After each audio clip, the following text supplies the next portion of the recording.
Partai Persatuan Pembangunan, P3, resmi mengusung Ganjar Pranowo sebagai calon presiden mendapat respon dari sejumlah kader.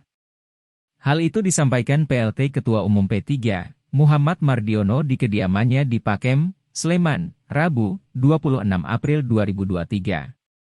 Menilik hal tersebut, Ketua DPC P3 Wajo, Sufriyadi Arif memberikan respon positif atas keputusan bijak yang diambil DPP P3. Lebih dari itu, pihaknya juga merekomendasikan agar yang mendampingi Ganjar pada Pilpres 2024 mendatang adalah kader P3 itu sendiri. Dikatakan, hadirnya beliau merupakan harapan besar bagi masyarakat khususnya DPC P3 Kabupaten Wajo. Baik, bismillahirrahmanirrahim. Assalamualaikum warahmatullahi wabarakatuh. Saya atas nama Sufriyadi Arif, Ketua DPC P3 Kabupaten Wajo, merespon tentang kebijakan Dewan Pimpinan Pusat dalam rangka memberikan dukungan kepada Bapak Ganjar sebagai calon presiden. Tentu ini adalah sebuah sikap politik yang harus direspon baik pada struktur partai di tingkat bawah.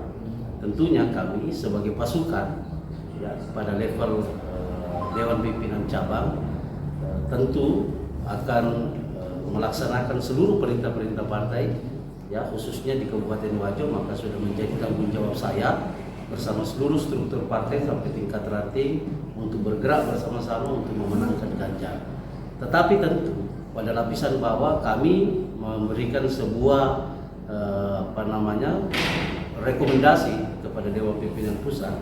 Harapan kami pada tingkat DPC mudah-mudahan pendamping Bapak Ganjar Pranowo sebagai wakil presiden berasal dari kader Partai Persatuan Pembangunan, yang mana hari ini banyak disebut ya Bapak Sandiaga Uno, insya Allah lama lagi akan segera bergabung keluarga besar umat Islam. Tentunya dengan kehadiran beliau maka tentu ini menjadi sebuah harapan besar bagi seluruh kader di Kabupaten Wajo. Mudah-mudahan beliau yang akan dipilih menjadi wakil presiden Republik Indonesia dari Bapak Ganjar Pranowo. Sekali lagi terima kasih.